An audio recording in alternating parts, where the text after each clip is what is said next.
Salut mes petits, j'espère que vous allez bien. Aujourd'hui, on va continuer avec la robe maxi en satin. Dernièrement, on avait vu comment réaliser le patron de cette magnifique robe. Je montre comment est-ce que tu peux transformer ton patron facilement, sans complication pour arriver à un rendu comme le mien. Le lien de la vidéo est dans la barre de description. N'hésite pas à aller la regarder si ce n'est pas encore fait. J'ai également une robe portefeuille sur la chaîne et je vais laisser aussi le lien dans la barre de description. Ça pourra aussi t'aider pour mieux comprendre comment faire cette transformation. Alors, sans toutefois tarder, on va se lancer dans le tutoriel. Si tu es nouveau sur cette chaîne, je te prie de t'abonner, de liker et de partager les vidéos si elles te plaisent bien sûr. Allez, c'est parti.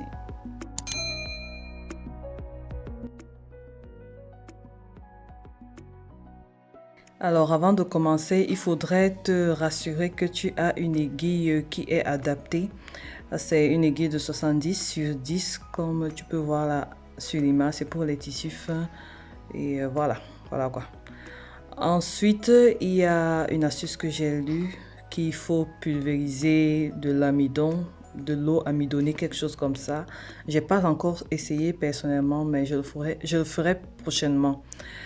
Et aussi, il faut repasser, voilà, ton tissu. Généralement, c'est froissé. Le mien était froissé, donc j'ai dû repasser avant de passer à la coupe. Et il faut faire aussi attention au droit fil. Donc là, tu vas voir que ce patron est parallèle à mon droit fil. J'ai une vidéo également sur le droit fil. Je laisse le lien là-bas dans la description. Donc, ton patron doit être parallèle à la lisière, cette partie qui ne se filoche pas. D'accord? Déjà, il faut couper le patron dans ce sens. Et concernant la coupe sur le tissu, je t'invite à aller regarder la vidéo d'avant où je montrais les différentes pièces de patron. Il y avait des patrons qui étaient indiqués qu'on devait les couper au pli du tissu. Dans ce cas, sur les tissus fluides ou alors du satin comme ça, il ne faut pas couper au pli, sinon on peut avoir un problème de symétrique en fait. Tellement ça glisse, tu peux plier et voilà, poser. Après, tu te rends compte que c'est penché. Donc, la meilleure solution, c'est de placer juste ton patron comme ceci, le dessiner, marquer le milieu comme ça à la craie, le dessiner et ensuite retourner l'autre partie de l'autre côté et redessiner, rajouter les valeurs de couture. Si ce n'était pas encore fait sur le patron et c'est bon. Donc, tu vas faire comme ça pour toutes les pièces qui sont indiquer que tu dois les couper au pli en fait pour avoir un meilleur rendu. Et avant de couper, il faudra bien épingler ton tissu, c'est très important. Donc, mets autant d'épingles que possible pour pas que ça bouge. Tu peux aussi rajouter des choses lourdes sur, voilà, sur ton patron. Tu les poses juste dessus et voilà, tu vas couper de tout. Et pour couper, pour les personnes qui ont le cutter rotatif là, c'est toujours bien. Ça va couper de façon précise les pièces du patron. Dans le cas contraire, si tu n'as pas cet outil, juste avec les ciseaux, tu coupes tout doucement. En te servant beaucoup plus du bout des ciseaux, donc couper de façon progressive de petites portions pour éviter les faux zigzags parfois qu'on voit lorsque on coupe de façon normale, comme dans un tissu normal ou un tissu en coton. Avec les ciseaux, ça va souvent faire des traits bizarres là, au niveau de la coupe, quoi.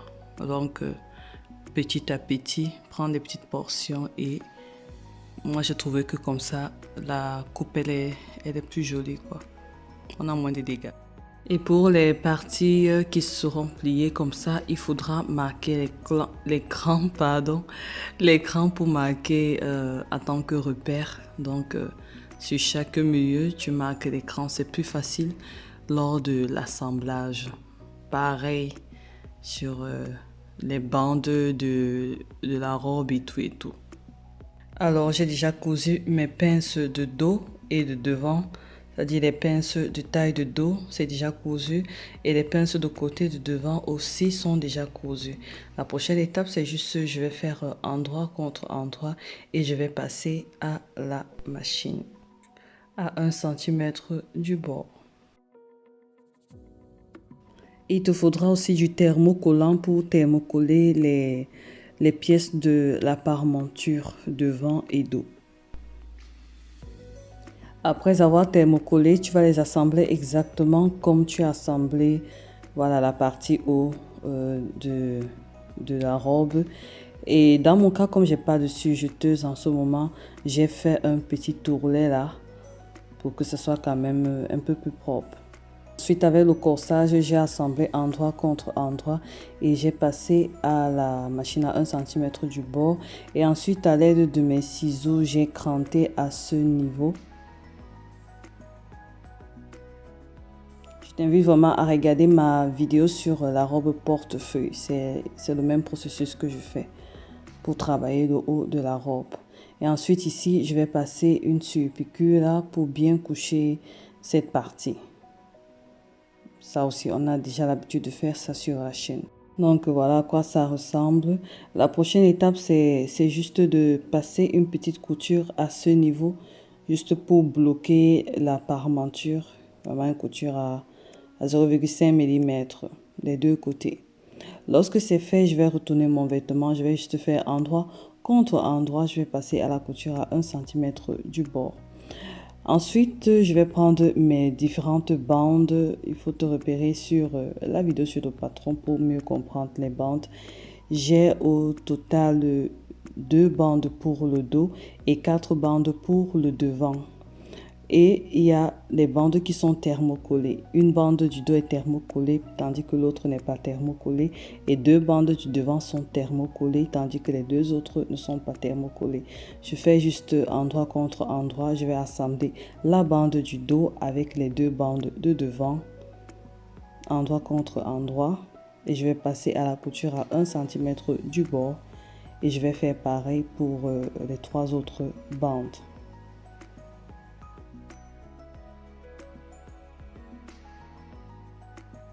Maintenant, je vais assembler les bandes au haut de la robe. Je vais juste prendre comme ça. La bande du dos sera face au dos, donc endroit contre endroit, couture contre couture. Je vais épingler partout, vraiment très bien épinglé, comme j'ai dit au début de la vidéo. Avec ce tissu, ça bouge tellement qu'il faut beaucoup épingler. Donc, il faut prévoir plusieurs, plusieurs épingles bien épinglé partout avant de passer à la couture. Il y a une possibilité normalement de monter cette partie en forme de sandwich parce que ma bande sera doublée, mais comme je travaille sur du satin, le tissu est glissant, j'ai préféré faire un à un. Si tu fais sur un tissu en coton qui n'est pas glissant, tu peux monter les 2 bandes une fois. Et il faut aussi avoir un excédent de tissu à ce niveau. Normalement, c'est la valeur de couture 1 cm qu'il faut avoir à ce niveau-là, au niveau des 2 côtés. Donc maintenant ici, je vais encore prendre la deuxième bande qui est déjà assemblée et je vais la monter sur l'autre côté. Donc juste comme ça, tu prends l'autre bande, le côté endroit sera face au côté envers. Vraiment comme dans la vidéo. Je fais toujours endroit contre endroit.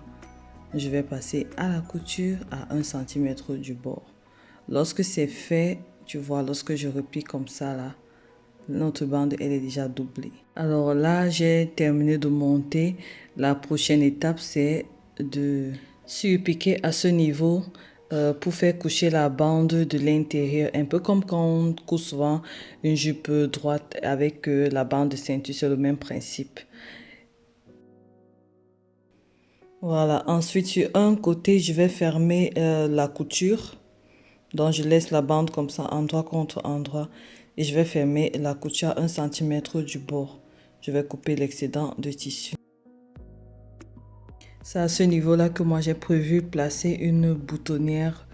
Voilà, pour fermer mon cache-cœur quoi. Donc voilà à quoi ça ressemble. La bande elle est surpiquée à l'intérieur. Donc voilà. Cette étape terminée, je vais préparer mes attaches. Il y a une attache qui est plus longue que l'autre. Vraiment ici, je te propose de faire à ton goût. mais il faut prendre un minimum de 80 cm. Voilà, pour faire un joli attaché. Ensuite, à l'aide du découvite, j'ai détaché à ce niveau. C'était pour remonter une de mes attaches sur le côté là et sur ce côté. Donc là, je vais épingler ici. Ça, c'est ici. Je vais partir coudre à 1 cm du bord. Normalement, ici, ça doit déborder. Et de l'autre côté, j'ai détaché au niveau de la bande, là, comme ça. Et j'ai monté, voilà, l'attache à ce niveau également. Et là, je vais passer à la couture à 1 cm du bord pour fixer cette attache. Donc, voilà à quoi ça ressemble. C'est déjà fixé comme ceci. Et de l'autre côté également, c'est aussi fixé. Donc maintenant, je vais continuer et je vais fermer finalement ma bande. Voilà, cette bande. Comme ceci. Je retourne juste comme ça, que ça fasse endroit contre endroit. C'est pour ça que je disais qu'il ne faut pas oublier qu'il y a une valeur de couture à ce niveau. C'est juste pour assembler cette partie pour un rendu meilleur à la fin. Donc là, c'est terminé. Le haut terminé, je vais passer au bas de la robe, donc cette partie jupe. Personnellement, j'ai réalisé des coutures anglaises. C'est une option pour les personnes qui n'ont pas de sujeteuse. J'ai juste fait envers contre envers. J'ai cousu sur les côtés à 1/2 cm du bord. Ensuite, retourner et recoudre à cette partie-là. Et recoudre à ce niveau-là. Ce qui fera qu'on aura un intérieur vraiment très propre. Pour ceux qui ont la sujeteuse, vous passez juste à la sujeteuse et ce sera joli. Vous assemblez la jupe normalement. Hein? Donc voilà. Et maintenant, l'astuce pour les côtés. J'ai d'abord fait une petite couture à 0,5 mm sur les côtés des arrondis. Ensuite, j'ai repassé pour coucher la couture à ce niveau et c'est donc plus tard que j'ai fait mon petit tourlet comme ça et j'ai cousu tout autour pardon avant de monter la jupe. Donc c'est à peu près ceci et donc voici la jupe en question.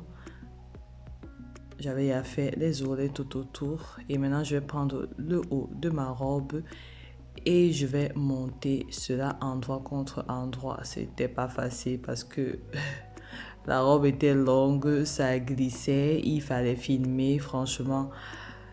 Donc c'est tout ce que j'ai pu montrer. Donc je fais endroit contre endroit. Le cran du milieu dos là m'aide vraiment. Et j'essaie juste de matcher tout quoi.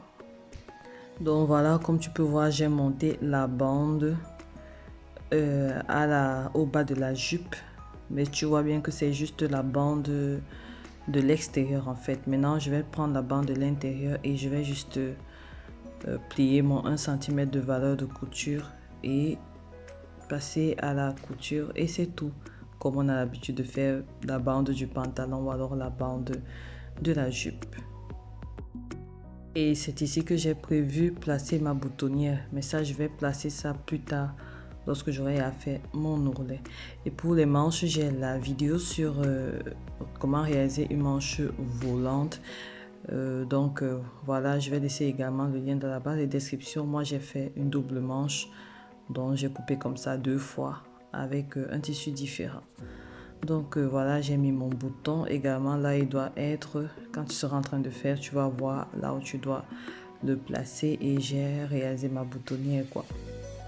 Donc à peu près voici le rendu final. Ce n'était pas facile, c'est loin d'être la robe parfaite pour dire vrai, mais je suis quand même ravie d'avoir relevé le défi quoi. Donc c'est à refaire de toutes les façons pour m'améliorer et j'espère que cette vidéo va t'aider également à non seulement manipuler ce genre de tissu pour varier ta garde-robe mais aussi à t'améliorer en couture. Donc voilà, j'espère que cette vidéo aura été utile. N'hésite pas de liker, de partager et de commenter.